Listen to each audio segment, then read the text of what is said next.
Hey there, everybody, and welcome to Fearless Thinking, a podcast designed to help you navigate authentic leadership and the entrepreneurial journey. I'm your host, Michael DeVue, and these are my thoughts, lessons, and insights from my entrepreneurial journey into coaching, workshops, motivational speaking, and of course, what I picked up from interviews with inspiring leaders and entrepreneurs along the way. My mission is to help people unlock their untapped potential by using fear as a catalyst for powerful change and growth so they can step into the greatest version of their most authentic selves. All right, let's get into some fearless thinking.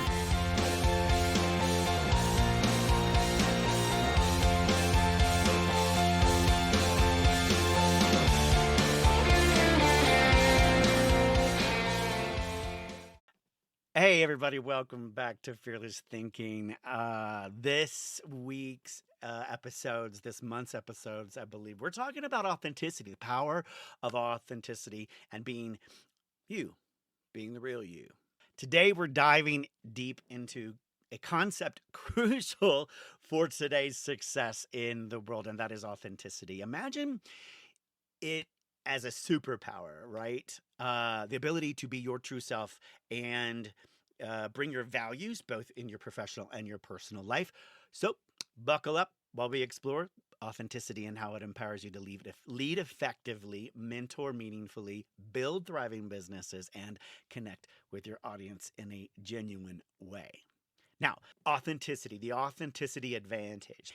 In a world saturated with curated online personas and carefully crafted marketing messages, authenticity can be a breath of fresh air. Leaders who are transparent, and mentors who offer honest feedback, even coaches who offer honest feedback. I have a good set of coaches who I work with.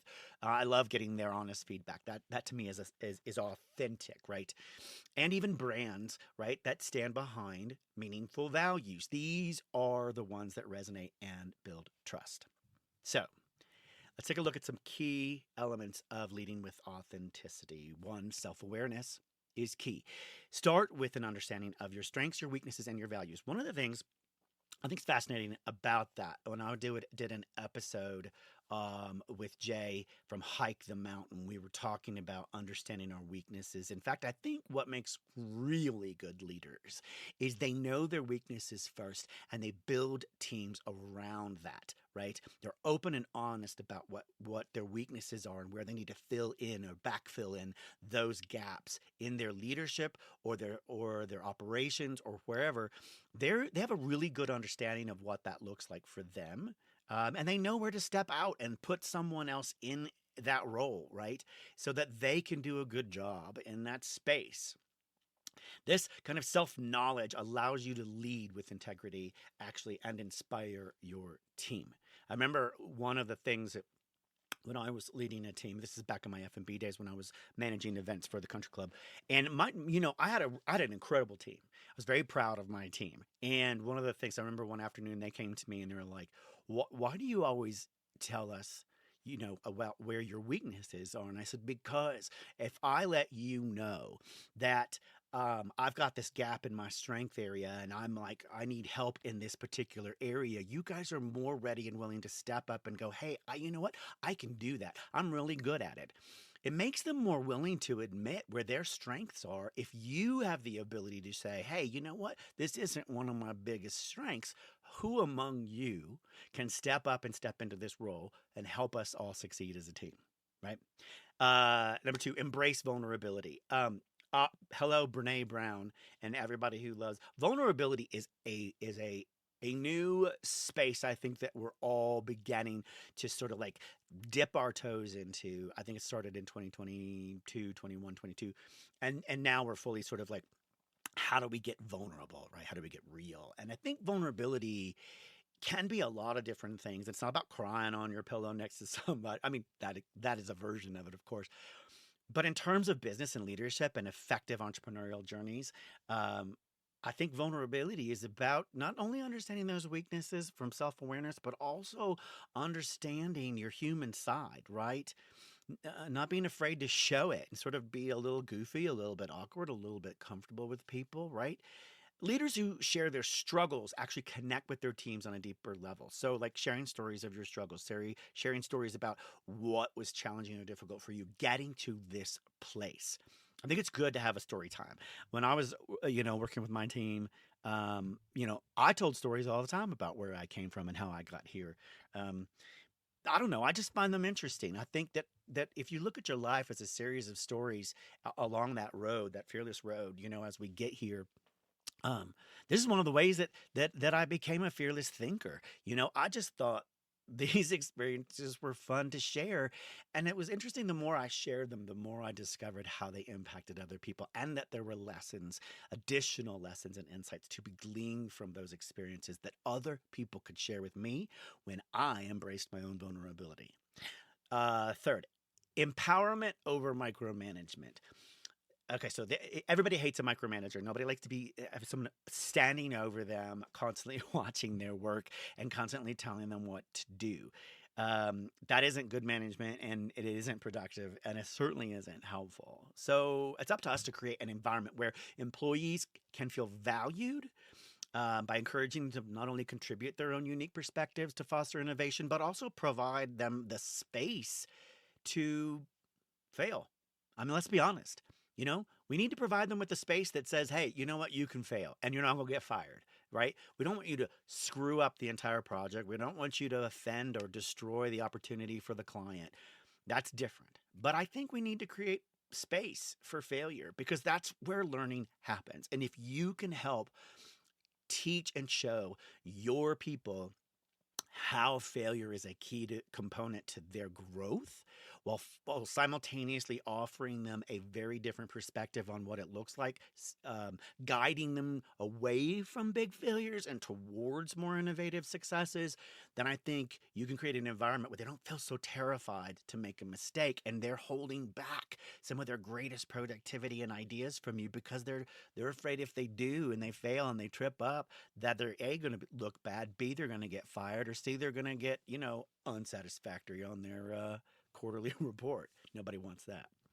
All right, let's talk about being an authentic mentor. Now, when you step out from leadership and you put leadership into action and you start working one on one with somebody, that is mentoring. I love mentoring. In fact, I kind of stumbled into being a mentor myself a few times. I didn't realize that's what I was doing. Man, I loved it. I loved being able to impart my knowledge and experience and help somebody see their way through a certain phase in their productivity in their professional life. I was very excited about that. So, one is lead by example. We talked about this in the last episode. Your own authenticity usually sets the tone for a great mentor relationship, and you need to be genuine in your interest in your mentee's growth. And what does that look like? Being genuine in their growth. I think once you establish a relationship as a mentor, to be authentic, you really have to care about what they think, and you have to ask them who they are, where they are, and how they are, and genuinely care and be interested. Uh, Second is honest feedback. This is a gift. Do not shy away from difficult conversations. In fact, start it out with your mentee, knowing that you're going to have conversations that are difficult. This is the space for that kind of stuff. This is where real growth happens because in that safe space of having hard conversations, you can open up, be vulnerable, and offer real information that creates impactful change, right? Not hiding stuff from yourself and others, but actually sharing the real stuff. Always offer constructive criticism that actually helps them and develops them, and do it with compassion and honesty. Another one is active listening. This is crucial. As an actor, a former actor and performer, this is what we learned. We learned when we're on stage to be an active listener. What makes an incredible actor is that when you see them, they are listening intently and actively to the other people on stage or on the theater screen or in that scene because they're genuinely interested in what that person has to say. That's how you move it forward, right? You have to be present and aware and listen attentively to your mentee's concerns and aspirations. When you do, this creates a safe space for an open and honest dialogue and communication. Okay, authentic entrepreneurship. Now, this is like when we take it to the next level. We're building businesses, we're building careers, we're hiring people. We're taking our concepts out into the world, but we want to have an authentic entrepreneurial journey, right? So, a couple of things here: purpose before profit. right? Let your passion guide your business decisions, right? Don't overthink things and build a company driven by missions and values you actually believe in. 2, ethical practices, build trust, conduct your business with integrity and fairness. Define that up front, define that every day, and make sure you're doing it regularly. Transparent operations and responsible practices, these foster long-term success. Be real with your customers, and please don't mislead your audience, right? Promote your products and services authentically, and avoid deceptive marketing tactics. It can be so easy to fall into those, especially today with all of the efforts on around social media and what have you, right? Always look for that. And then crafting your brand, right? How do you do it? Through authentic communication. This takes your mission and your message and brings it to the market, right? Crafting your brand voice, developing a message that actually reflects your brand's true personalities and your values. So ditch the generic jargon and actually connect with your audience in a genuine way. And by the way, if you're doing your work, if you're really doing your hard work up front and you're finding that authentic voice and you're doing something you're passionate about and you're delivering a service or a good that you are really behind, finding that brand message shouldn't be hard for you. Build trust through transparency. Like we said, be open and honest with all your communications. Transparency always fosters a deeper connection with your audience. And yep, social media. Okay, let's get there. Real connections. How do you have these on social media? It's almost not impossible, but it's a big challenge in those engagements. So do your best to embrace your own brand's personality on social media platforms. Do what you can, where you can, while you can, right? Don't overcommit to too many places. And be genuine with it. Respond to questions and comments authentically, and try to avoid creating that perfectly curated facade with those pat responses. Nobody likes those. Nobody believes those. And you know what? We've come too far. We don't buy it. So to wrap it up, why authenticity matters today, whether you're an entrepreneur, leader, a mentor, or you're doing it in marketing. Standing out from the crowd. Authenticity sets us apart in a world saturated with inauthenticity. I mean, my God, it's everywhere and everybody's doing it.